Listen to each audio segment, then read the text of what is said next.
what if your area of need, your area of weakness, what if that was actually one of your strengths?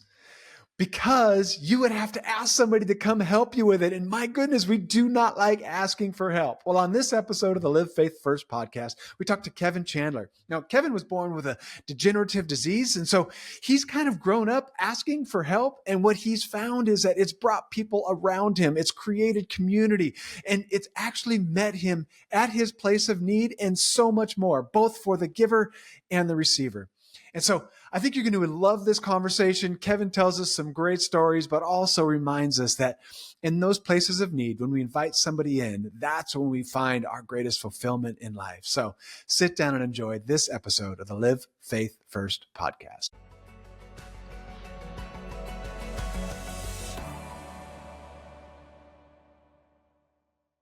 I don't know about you, but I hate asking for help. Now, I don't know if it's because I'm the oldest child and I figured out how to do everything on my own growing up, but I always think I can either figure it out by myself or I got this covered. And yet I have somebody on the podcast today, Kevan, who I think is going to disagree with me on the way I approach life a little bit, that maybe God has a better plan for us. So Kevan, thank you for joining the Live Faith First podcast. Yeah, thank you for having me.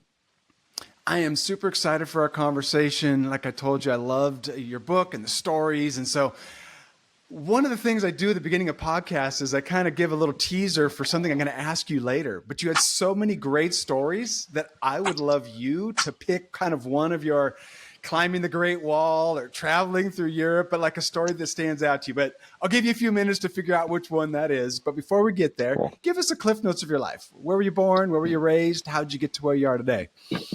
Yeah, so I I was actually I was born in South Florida and raised in North Carolina, and I now live in Indiana. So at this rate, I should make a full, over the earth and back eventually. But yeah, I grew up in North Carolina. That's where most of my life has been spent, and I have a disease called spinal muscular atrophy, which puts me in a power wheelchair, and I spend, not a day goes by that I don't need help from others to make my life happen.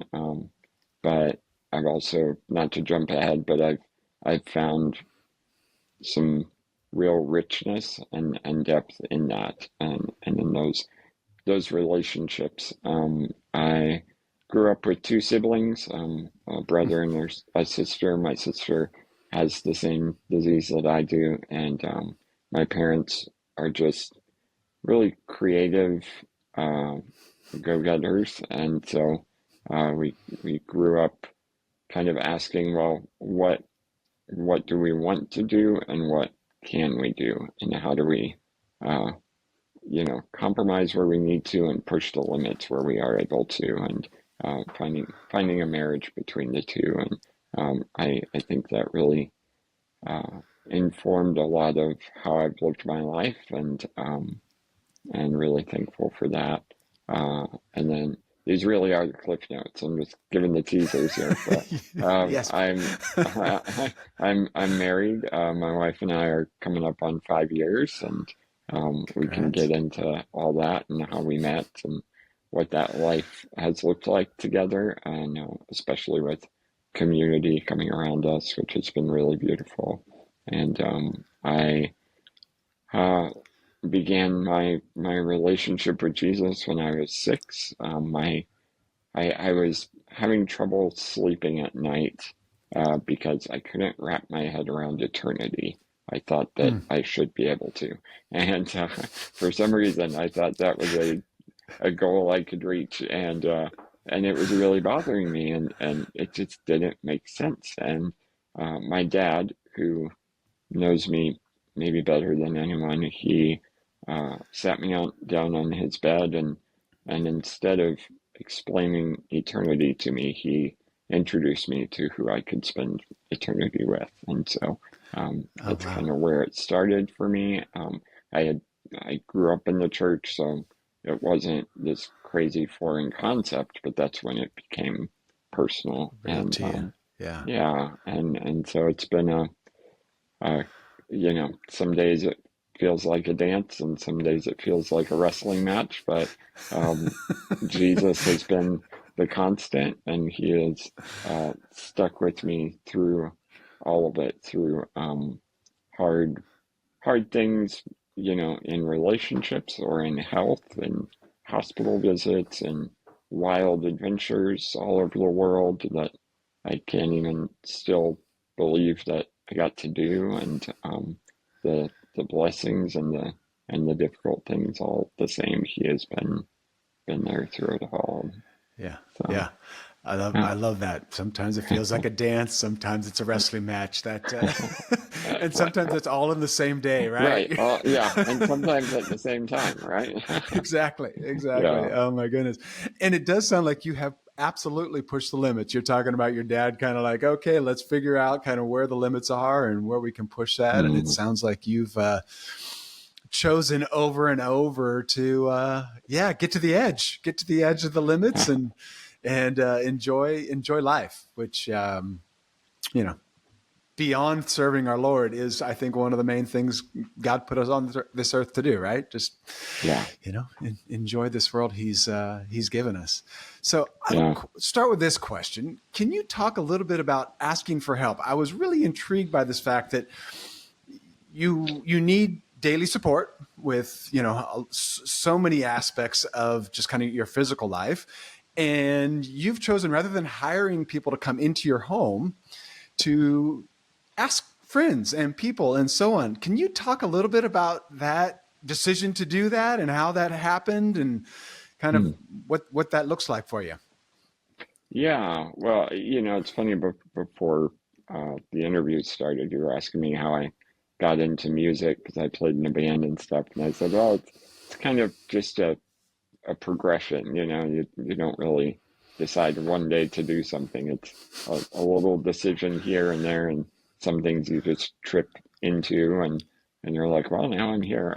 And I feel like this is the uh, same scenario where it was a slow progression of different things happening and different relationships coming into play. And um, so as I mentioned, I grew up in a home with my sister and I both having this disability and being in wheelchairs and really requiring a lot of assistance from our parents and our older brother. And my parents were really good at having an open door policy in our home that we had a lot of people, a lot of friends, either their friends, their adult friends, or our friends from school or church coming into the home, and that kind of normalized our situation. They got to see what everyday life looked like, and then they put us out into the world. I was part of a school, just normal public school, and in the regular classes, and uh, was part of a church and went to, youth mission camps and everything. And uh, so we kind of we grew up in this idea of being kind of assimilated to the able-bodied world, and it wasn't Mm-hmm, a mm-hmm. big deal. And how to invite the able-bodied world into our world that was so different. So all of that was going on, and then I get into high school, and my arms had grown weaker because my disease is progressive, and I needed help taking notes. And so the school, I'm from a small town, and so they were able to be flexible with this. The school hired someone from outside to come and carry my books and help me with the restroom and take notes, and so that was happening. And then after I graduated, my band, Fluffy Roadkill, we were a little Christian acoustic punk band. Is my two best friends and I. We hit the road. We wanted to do a little tour and went around part of Tennessee and ended up going to Florida later, which was really great. But you don't take your mom on a punk rock tour. And so I don't even really remember it being much of a conversation. It was just what we had to do, and so we got in the van and left, and suddenly it was Zach and Danny that had to help me with the restroom and turn me over at night and get me ready for the day and everything. And so that was kind of my first introduction to, uh, I had invited my friends into my world, but this was the first time of saying, oh, um, they can actually like really be part of this. They can take on Mm-hmm. these needs as their own, take ownership of it.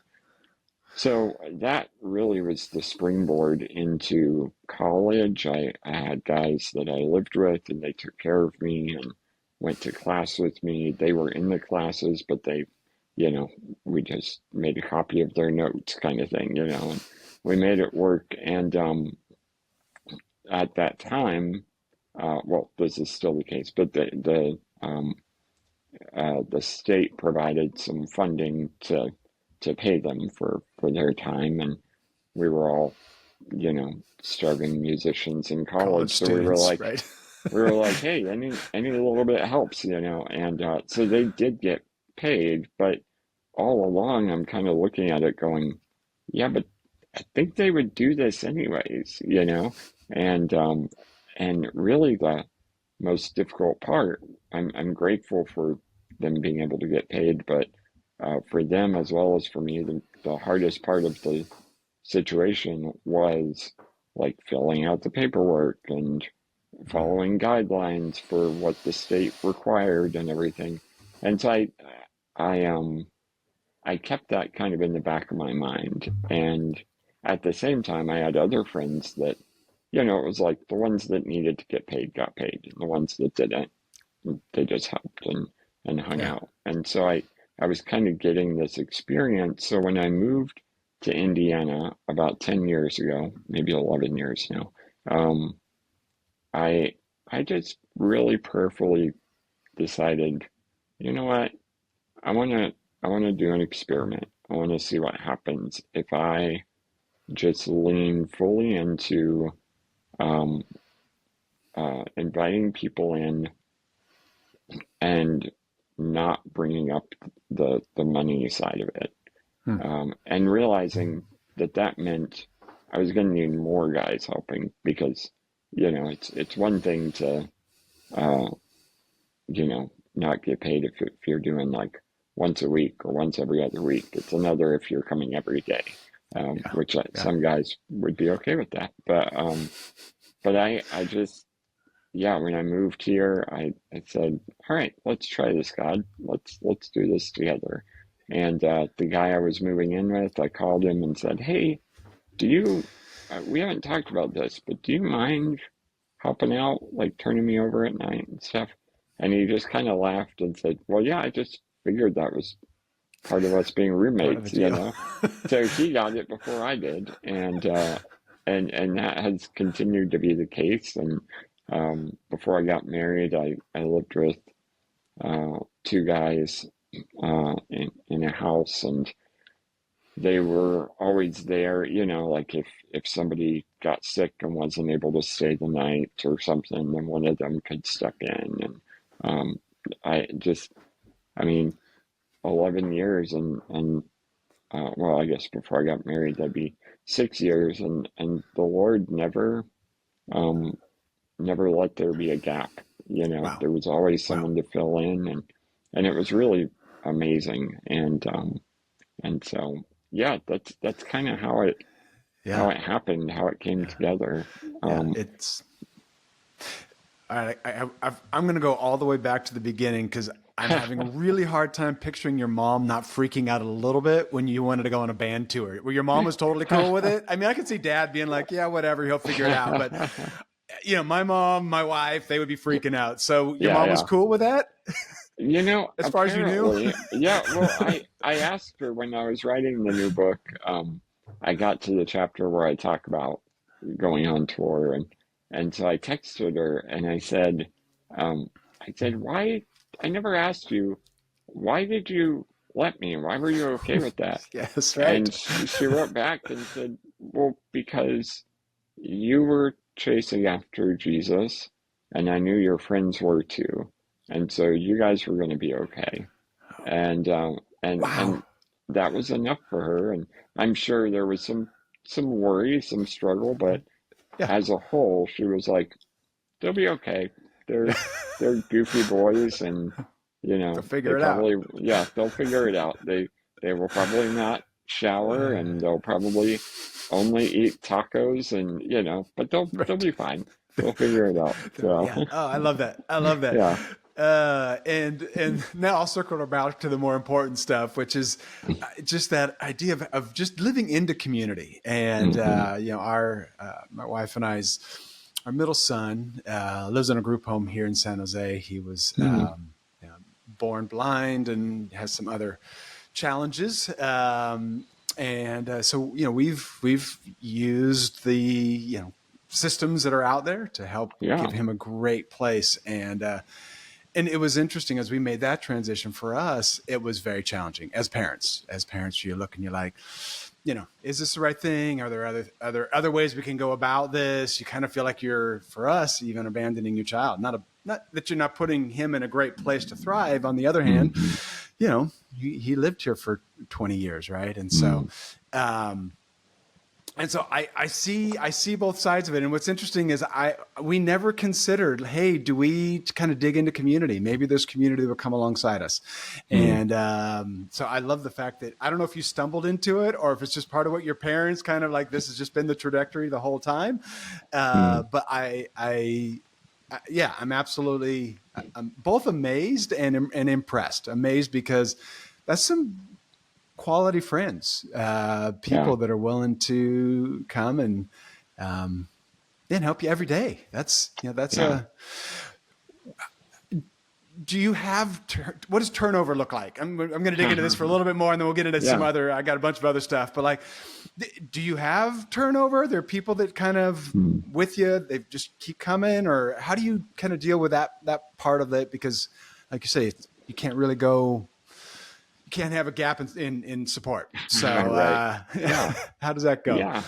Well, I would say too, kind of to your point about these friends being so great. My co-author Tommy, he and I were on tour last week. We did a couple of events promoting the new book, uh, and there was a question that came up a few times at different events, and um, it was worded differently, but basically at the end of our Q&As, people would somebody would stand up and say, "So, um, like, how have you uh, how has this happened? How have you had this spirit of invitation, this spirit of joy? This um, Hmm. where did this come from?"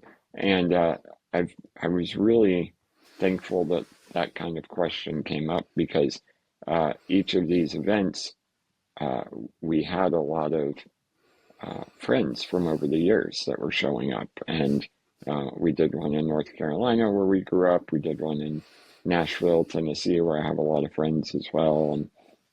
And in all of these cases, my answer was, well, because of you, Pete, because of you, Roman, because of you, Mark, like Hmm. because of all these guys in this room.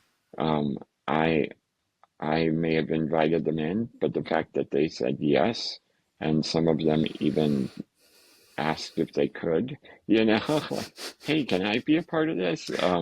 And their level of commitment, their level of care, the things that I've learned from them in the process, is really, I mean, the book, The Hospitality of Need, as well as my life and my worldview around this concept, none of it would exist if it weren't for them. And I mean Hmm. that Hmm. goes back to the point of the book, which is that this isn't a transaction, it's reciprocal, because they do care for me, but I see in their approach that I have a responsibility to care for them. And I think not to get too far off, but I think in inviting people into your need, God's going to do something regardless. And so our intentionality to pay attention and care for them in response or at the same time, that reciprocality, it's not like you don't do that so that God does something. You do it so that you get to participate in what God is doing, because He's going to work in spite of us, and so by being intentional, we get to be participants in the work that He's doing through our weaknesses. But yeah, I'm so grateful for all these guys and being on that tour, getting to see guys that drove me to school every day for 2 years, like York. He comes up in the book. I got to see him, and other guys that came every morning to give me a shower for 4 years or 5 years, and at the same time, I got to walk through them getting engaged and getting married, meeting the girl of their dreams, or having their first kids, and like Right. getting to live life together in such a intimate and unique, special way, especially for men, has been just unbelievable to Yeah. me. Yeah. I Um, love that. yeah. Yeah. Let's talk a little bit more about that reciprocity, because I think hmm that is such a huge, obviously, that's a big part of your book, but hmm that's such a huge concept. It's funny when people ask me, like, for help. Usually my answer is yes, and maybe I need to have more boundaries, but usually my answer is yes. And usually I'm excited about it. Not always, Yeah. but like there's a lot of times like, oh, dude, I'd love to help you. And especially if it's in my, kind of my wheelhouse, my area of expertise. If somebody hmm asks a question or, hey, would you come help me with this or whatever it is, like, yeah, let's do it. Let's put it on the calendar. Yeah. Let's make it happen. And yet when I'm the one asking, so often I feel like, oh, I'm going to put them out. It's going to be Right. terrible for them. Oh my gosh, I can't even believe I have to do this. Why can't I just take care of my own stuff, right? And Yeah. so, talk a little bit about that reciprocity. You do this. There's a word study in your book around hospitality and hospital, and at one point those words were, not so much giver and receiver, but they were really intertwined. So, can you hmm talk us a little bit more about kind of, yeah, that how the reciprocity works? I'll leave it at that. Go for it. Yeah. Well, I mean, you hit it on the head, right? It's that when someone asks us for help, um, there is something that happens in us when we say yes. And we cover all this in the book. There's a sense of trustworthiness. Like, wow, I'm being entrusted with Mm-hmm. something here. Mm-hmm. There's also the sense of usefulness, right? Like, oh, I get to help with this. This is great. And then sometimes just practically there are ways that the giver, quote unquote, benefits.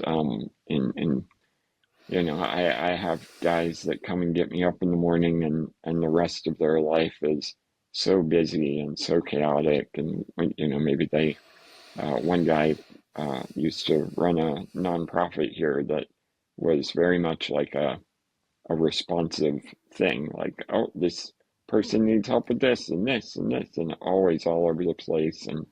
Uh, and he would always say, well, uh, the time with you every Tuesday, I think it was, he's moved recently, but the time we have every Tuesday is like an hour and a half of quiet and um, with a dear friend. Like, I don't get to have that the rest of the week. Another friend said, "Yeah, it's the only rhythm I have in my life because I have kids and they have stuff going on." And then even still, another guy said, "Well, it's Kevin, it's your predictable pattern. It's even if I don't see you or talk to you for the rest of the week, I know I'm going to get this time with my friend." And again, I know I said it earlier, but especially for guys, like how much time do we get quality time with Mm-hmm. our friends on that regular of a basis? And so you get that kind of benefit in it. But still, there's, yeah, like you said, there's this like, oh, people ask me for help, and I'm not just willing, I'm often like overjoyed to say yes and step in. And I think that comes from, you know, God creating us to want to help, want to um, build up our brothers and sisters, wanting to be part of their lives. And maybe that's the thing, is that um, in a world of, you know, isolation and distance Mm, from one another, we really want deeper connection. yeah. And so when someone says, you know, would you, you know, pick up some groceries for me, or could you help me weed my garden, or can you help me with the bathroom? You know, like there's a like suddenly you're stepping into a world that you've really wanted to step into Yeah. deep down inside. And so it's a fulfillment of a desire that God created us with. And so we Yeah. get to care for one another through that invitation. And, Yeah. uh, you know, you asked earlier about turnover. Um, I mean, there is turnover just because life happens, you know, Right. and Right. I mentioned a friend of mine moved recently. We're in Indiana. He moved to Oregon. You know, that would be a long commute to come every week and Yes. get me up in the morning. But um, you know, so that happens. And one of the guys, he and his wife just had their second baby, and so, you know, Yeah. he comes on Saturday nights to give me a shower, and so that's the time to get their other child ready for bed. So it's like, well, let's take a few weeks off, you know, Yeah. Right. um, and like job changes and life changes happen, and yet also. My roommate before I got married, he's back on. Like he comes every Monday morning and gets me up. Like he wasn't able to for a while, and now he's back on. He actually, maybe a year ago, like called me and said, "Hey, um, I basically like I miss it. Could I get back on the schedule? You know, because there is an intimacy, there is a depth of relationship that we get to have, Yeah. um, that Yeah. they feel as well, and we've heard from. I guess I get to hear more of this because I am married now. So some of the guys who are married, their wives are friends with my wife, and so we have heard some of these wives say, like, I love that my husband comes and helps because it gives him an outlet to like foster that part of himself that isn't otherwise fostered outside of being a Yeah. husband and a father. They Yeah. actually get to have this care and tenderness with a friend, a peer as well. And Yeah. that does Yeah. some remarkable things too. Yeah. Yeah. Now you told you told a bunch of stories, but there are two stories in the book that stand out. And one of them was a friend going through a tough time, and at church on a Sunday, you're like, kind of gave him an out. You're like, hey man, if it's too much right now, like I'll find another, I'll fill your spot. And the way you tell it, he looks at you and he's like, no, dude, that's the only thing. Like that's the Right. thing I can count on right now. So please Yeah. don't take that away from me. And you're just, Yeah. you're trying to be aware and kind and don't want to put him in an awkward spot. And yet he's like, no, this is actually the thing I need right now. Like Yeah. this is that piece of my life that I can count on, that kind of gives, like, again, you tell a story, that giving a friend a break, like that's the an hour and a Hmm. half where, hey, I know what's going on, and it's good. So, Yeah. um, yeah, I love that. I love that. Let's talk a little bit about theology. It's so much fun. Like there's so many stories again that were brought up about God relies on us. Like there's a certain amount, which sounds really weird to say. Like I've never gotten the verses that say, you know, make my joy complete or finish this for me or go out and, you know, tell everybody about me. Mm, But you tell the story of Mary, of course, who God needed Mary's womb in order for Jesus to mm, be born. You know, Joseph of Arimathea, who gave Jesus his tomb. Again, Jesus mhm. needed a place to be buried, and he relied on a human for that. Quick break in the action here. Have you checked out our good news site? We launched a whole site built around good news stories with articles from writers all around the US, short videos of everyday faith in action, and our weekly good news feed with happy stories from around the nation. Every Friday, we're dropping new content to get you encouraged and to help us all put our faith first. If you think you'd be interested, would you please click on the link in the description and sign up for our weekly newsletter? And of course, check out our website at livefaithfirst.org. We would really appreciate it. Subscribe to this channel and turn on notifications. All right, everybody, let's all live faith first. Can you talk a little bit about that theology of helping? And just how that how you saw that played out in the Bible a little bit. Mm. Yeah, yeah, and I think, you know, it is nuanced in the sense that, I mean, God doesn't need anything, right? Correct. He's good to go. He's choosing. Maybe I should say he's choosing Well, versus needing, right? well, and even with that, I would say Jesus being, you know, God incarnate, uh,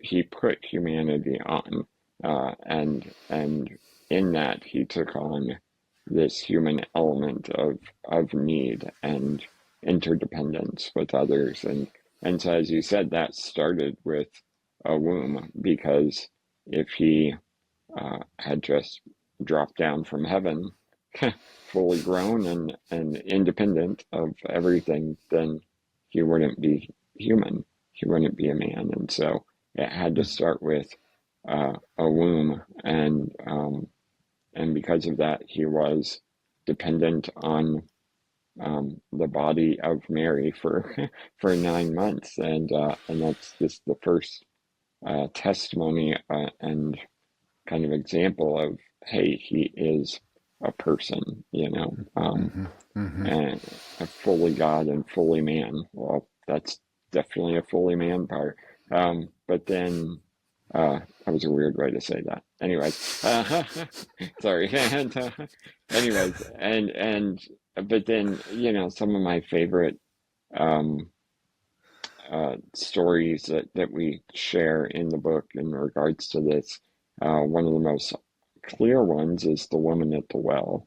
And, you know, Jesus, it says, he was wearied from travel and he was thirsty, and his disciples had gone into town to get some food, and they were going to bring it back. And so Jesus is sitting there by this well, and a woman shows up, and and she knows uh, two things about him right off the bat: that he's Jewish and he's a man, and she is a Samaritan and a woman, and those are all things that do not mix, you know. Right. And like, he shouldn't be talking to her. He probably should have left the well when she showed up, um, because she also knows that she is not living a life that's pleasing to God, and so that just adds more separation and shame.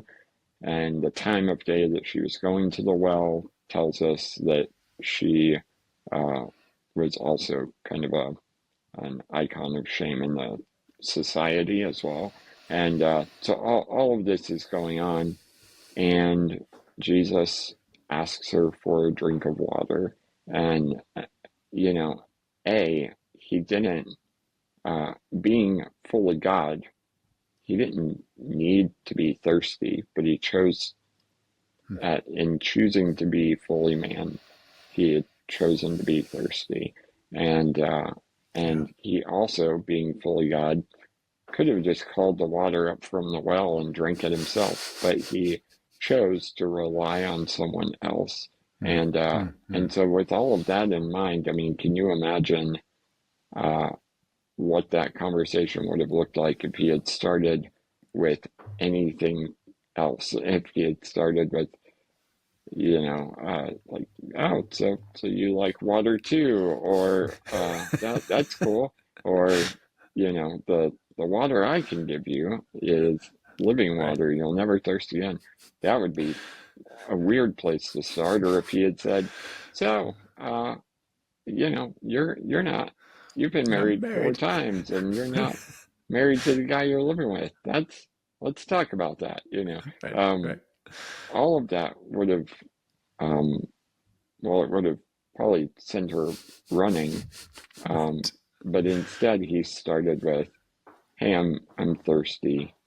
He lowered himself to need her help, and that brought down walls of skepticism, and it made him approachable, to where in the end she did go running, but she went running to tell people she'd found the Messiah. Like, that's that's unbelievable if you consider where the conversation, who she was when she arrived and who she was when she left. And it all started with thirst. And so I love seeing in the Gospels how Jesus's human needs, how he used those.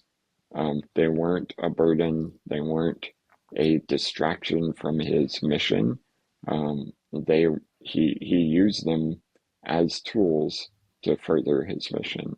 And every time he invited people to care for him, he was actually caring for them, and the line that he shares of it's better to give than to receive.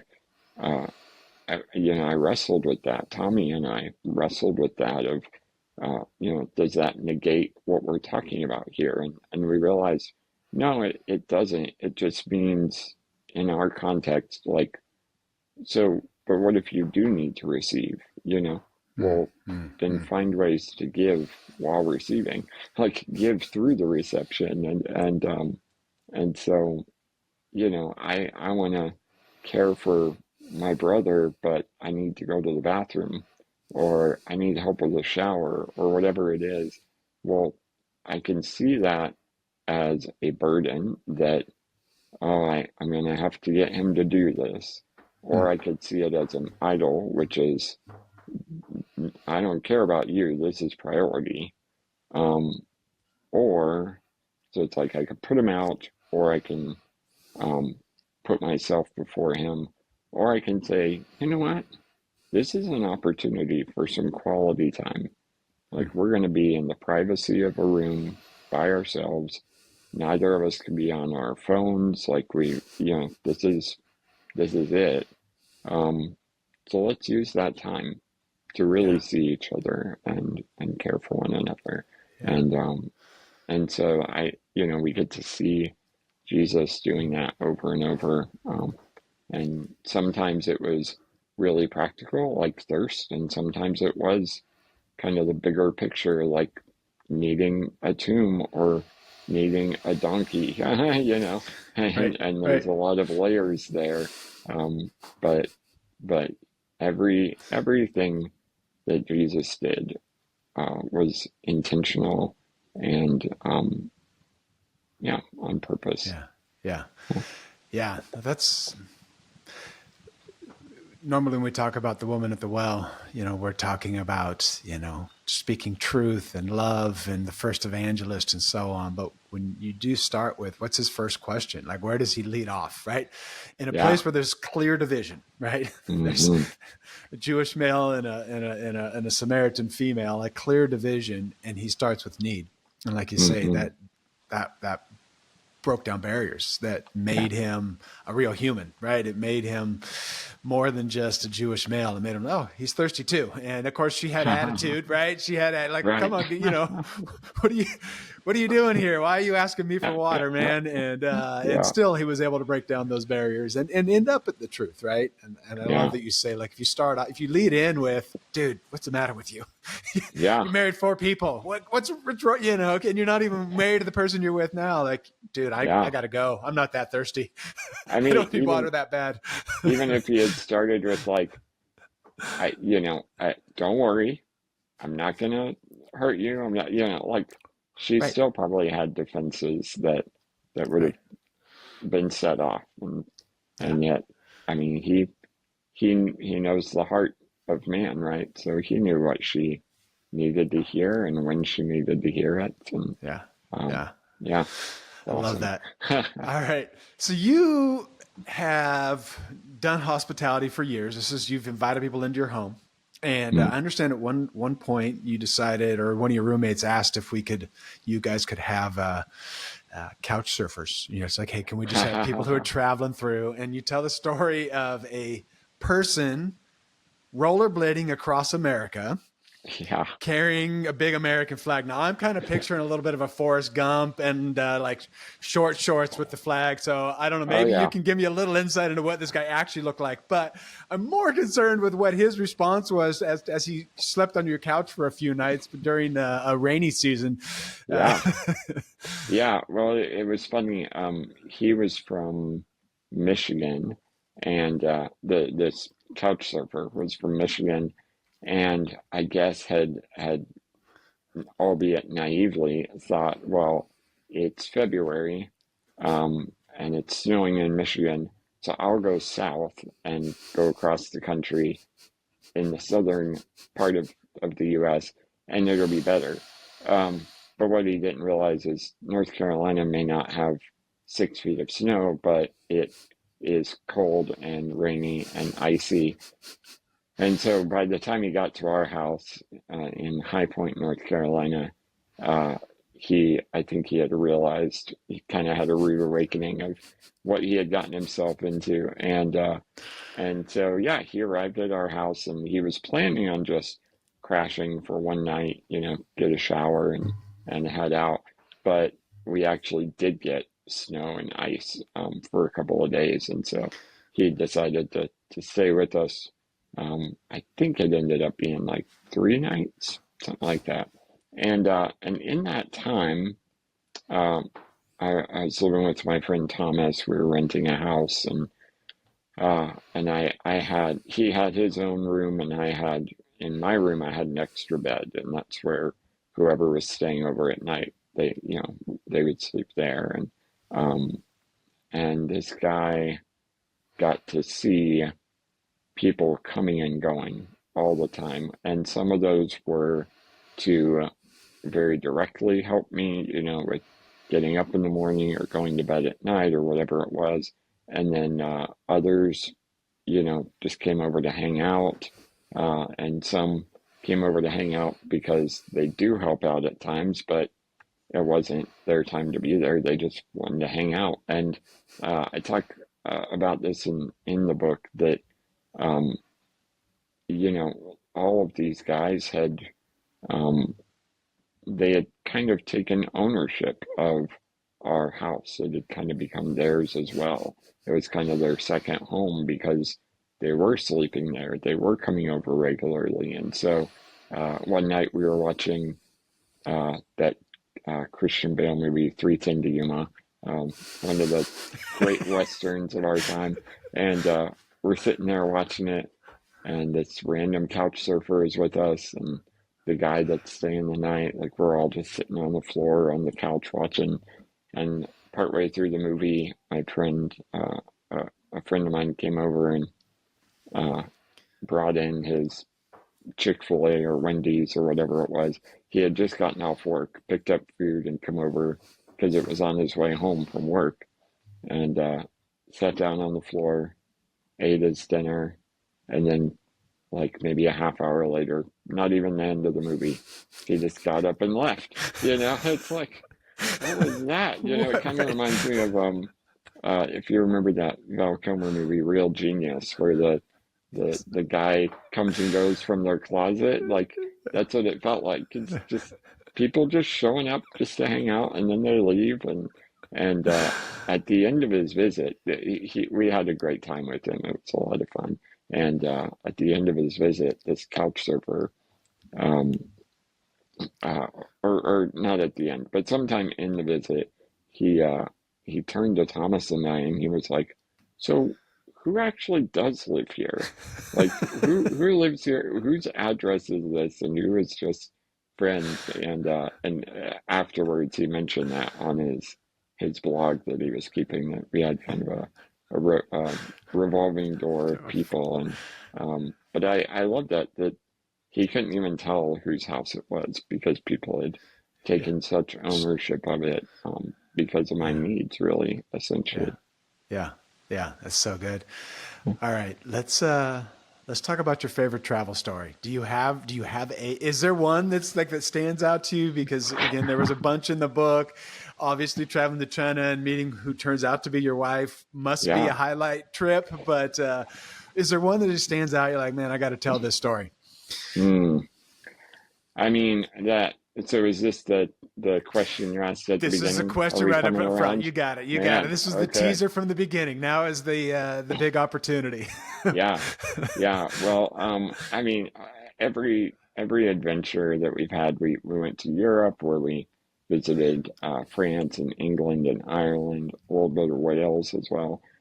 We've been back to England and Ireland to do some speaking, um, and then we went to China in 2018, and I had some stuff around Canada as well, doing some speaking. So we've just had some really remarkable experiences, and every single one has been wonderful. All over the U.S. as well. I forgot to mention that, but yeah, I would say, China is unique. China sticks out, for a lot of reasons. The biggest of which is that I met Katie there, and 2 years later we got married, and my life has never been the same, obviously. And but there's a story that's told in the book about our time in China, uh, that and maybe I should preface it by saying, when people ask about my favorite parts of our adventures, it's usually not, I feel like I let people down because it's not the like high flying, crazy, Right. swimming with sharks by accident, or, Going to see a walk, monastery and holding up the right, crowd, all that stuff, right? right, yeah, or walking on unrestored parts of the Great Wall of China. Like, all of that is really fun and awesome, and has had a big impact on me. But my favorite parts are typically like the quiet, uh, uh, you know, unseen end of the day kind of stuff. And um, there's just something about being able to settle into a moment that's Yeah. really been impressed upon me over the years. And so when we were in China, a little backstory is that, to go to China, uh, you have to get a visa, and you get a visa by being invited. And so we were invited by this organization that, they serve orphans with disabilities, and they have a care center there, and they're still there. They're doing some amazing work, and so part of the agreement was that, um, we would come for 3 weeks, and we'd do a bunch of different stuff. But one of those weeks, we would spend a week actually like living at the care center. Mm-hmm, So we mm-hmm. would be with all these kids and the caregivers and the staff and everything, and we could go out each day and do stuff, but that's where we were sleeping and having our meals and everything. And that's where I met Katie, and hit it off, and that was amazing. But one afternoon, we went downstairs and spent time with the kids really intentionally, and kind of got a tour of the whole place. And we went from room to room and played with the kids. And I was in the backpack, And it was the first time I was 32 years old. And it was the first time in my life that I can remember really clearly kind of having a little bit of a panic because up until then I had served in prison ministry and drug rehabs, and I had of course played in the band, and that leads to ministry as well. And I had been a youth pastor, which we won't talk about because that was a disaster. But we're not all called to be youth pastors. Let's just say that. But I had done all different kinds of ministry, but they had all been extensions of me inviting people into my weakness and limitation, my Interesting. need. And it was always like, well, the other person will bring the physical strength, and I'll bring the kind of spiritual and emotional side of it, and we'll meet in the middle. And this was the first time that I was struck with, like, wait, these kids, many of them are either equally or more disabled than I am. And so the way I phrase it in the book is, how does a broken body serve another broken body? And so I kind of had this panic, and I was in the backpack, which is awkward in and of itself. And so the guys set me on the floor in the backpack, and I noticed, some of the kids can walk, and so they want to be chased around, and some of them can't walk, and so they need someone to pick them up. And I'm like, well, I don't fit into either of these categories. But I saw a little boy laying on a mat on the floor on his side, and he was just kind of taking in the room, just seeing everything. But there was something about him that drew me to him, and so I asked my friend Ben to take me out of the backpack and lay me on the floor next to this boy, facing him. And so he did, and I, he was nonverbal. He made noises, but he was sucking on his fingers, and so that was his noise, and I started mimicking that on my end, and it kind of became this, its own language. It became this conversation between us because I made the sound, and he stopped, and then made it again, and I was like, oh, he's responding. And so and just looking into each other's eyes and being there together, um, it was such I mean, the kingdom of heaven came down like this.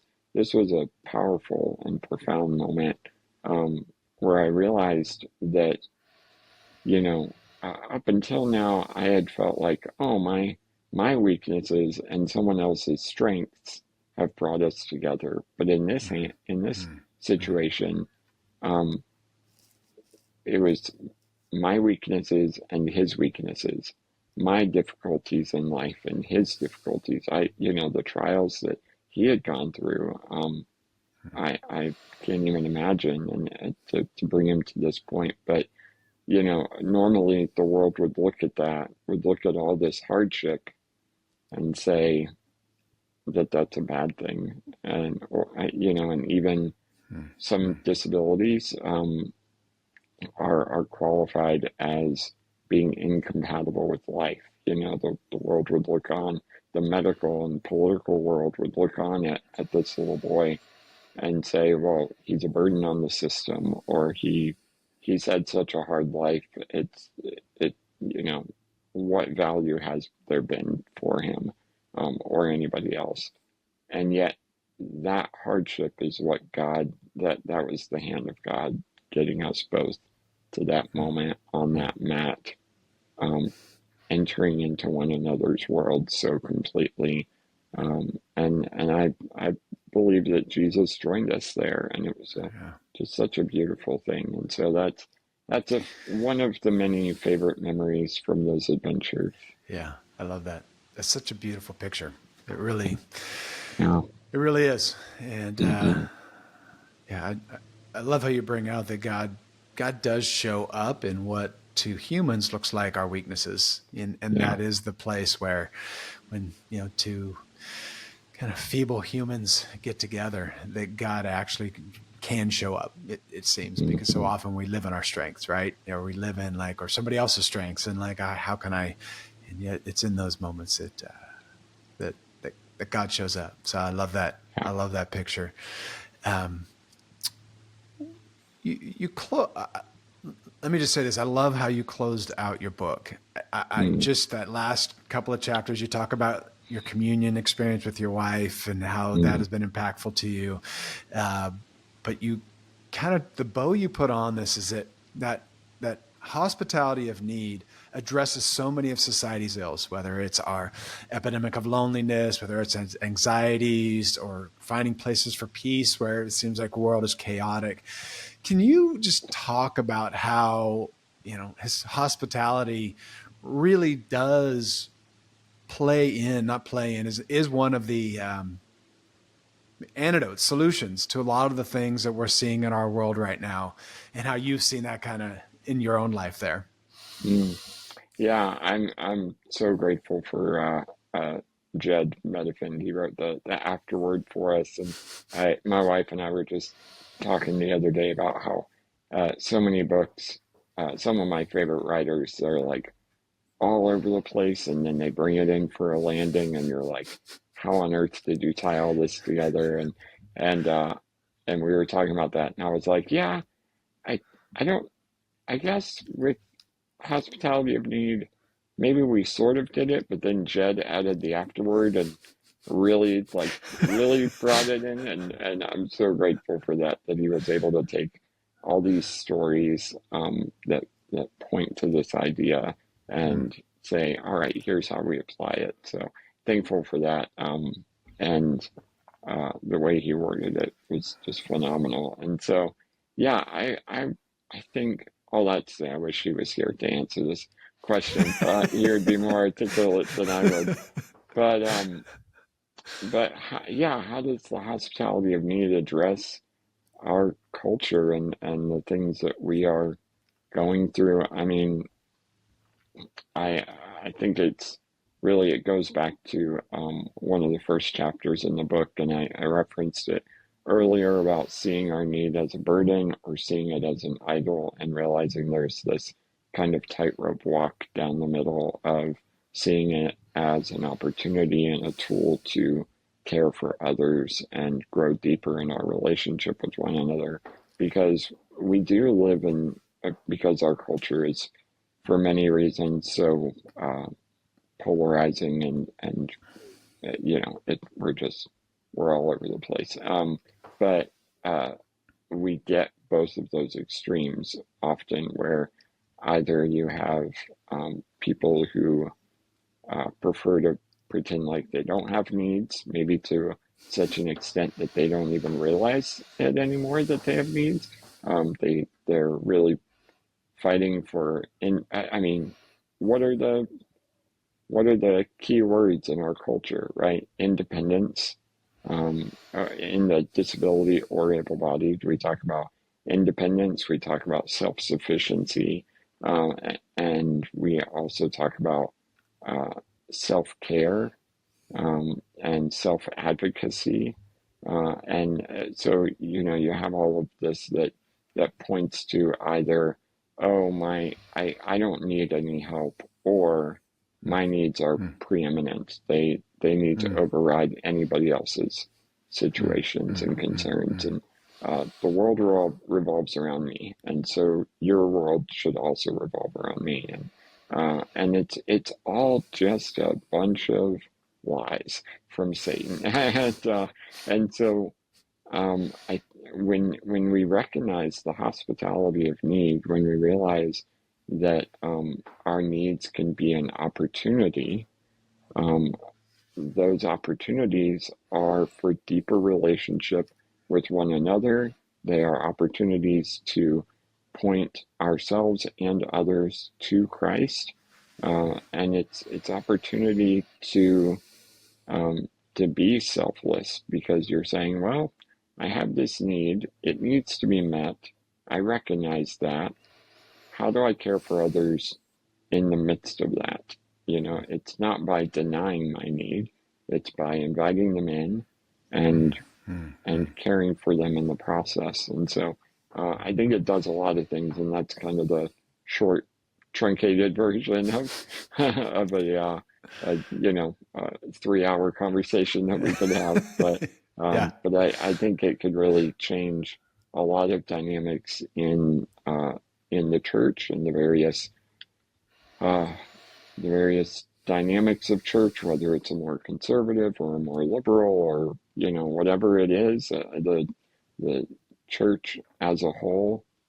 This could be a great conversation to have, and also in our culture, in our secular society, able-bodied and disabled. I think this could be a really important conversation about how to invite others into your need and what that posture looks like. Yeah. Yeah. I love that. And I think it's hugely important for us because we do get that self-sufficiency thing. We find ways to take care of ourselves and find somebody, whether it's I'm going to have somebody pay for somebody to come into my house. A few years ago, we had a fire in our garage, so we had to get out of our house for, I think it was about 6 weeks. Big old pain in the tail. And I remember I was a pastor at the time. And so I happened to be preaching the Sunday right after the fire. Oh. And so it ended up being a great close to that sermon. Like, hey, this just happened. It happened to kind of dovetail. I'm not really happy that God needed to give me that illustration to close up one sermon. But anyway, and at the end of the message, a person came up and just said, hey, we have a big house. And if you need a place to stay, feel free to stay at our, we would welcome you into our house. And it wasn't a person that we knew particularly well. And I remember in the moment thinking to myself, I am so self-sufficient because I have house insurance. I have homeowners insurance, which means they're going to pay for a hotel room for as long as I cannot live in my house. Because I actually don't have need of this kind person who has space, who took the time to walk down the front of the, up to the front of the church to talk to pastor who she doesn't know real well, to say, come join us if you can. And I remember just that tension in me thinking, I think the right answer is, yeah, can we spend a few nights? But I didn't have to give that answer because I've created this. Now, I'm grateful for insurance. Sure. Yeah. We got a lot of great stuff covered and our house was restored. And so I'm not saying don't get insurance.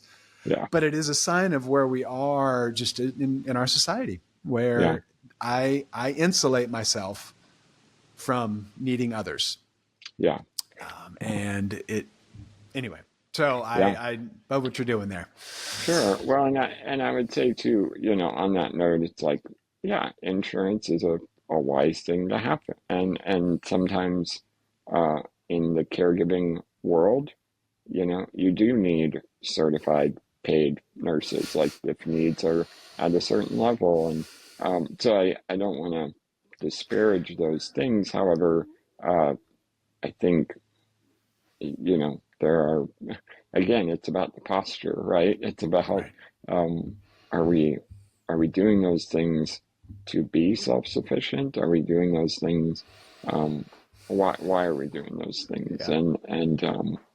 And are we willing to let people in and be a part of that? And so it's just a good question that I think we need to be asking ourselves and a timely at a timely time. Is that the right way to say that? What?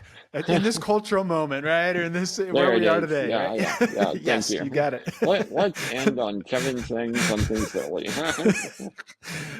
We are an hour in, so I think we're both like, okay, let's. Yes, which does lead me to my last question for you, actually. Sure. Not because of that last response, but because here we go. What's exciting you right now? What's something in your life that it could be in your family, it could be at work, but what's something that when you think about it puts a smile on your face? Yeah, well, the book, The Hospitality of Need, came out about 2 months ago, and I had another book, children's book, also come out with Moody Publishers. So 2 books with them this year, and that one came out back in April, and I just feel like the Lord is opening up some doors to write a few more books and share some stories, both fiction and nonfiction, um, that I'm just really excited about. And as soon as you asked that, I was like, "Ooh, the books I'm working on." So who knows when they'll come out? But I'm excited to see these opportunities that are opening up, and Yeah. I've learned over the years that uh, back to the hospitality of need is like I technically could write a book by myself, but what I've found is I love writing with my friends, and so uh, each opportunity that opens up, it's with someone else, and I'm just so grateful for that. And so Yeah. yeah, Yeah. I'm excited for what I'm working on right now and what will be coming down the line, next year or the year after, and the fact that it's all being done with some of my dearest friends that I get to work with and be in communication with for with projects, and not only do I get to enjoy life with them, but I get to create something with them. Yeah. That's so good. I love that. Well, Kevan, thank you so much for being on the podcast. I've loved our conversation. So much deep insight there. So thank you. I appreciate that. And for everybody else out there today, let's go live faith first.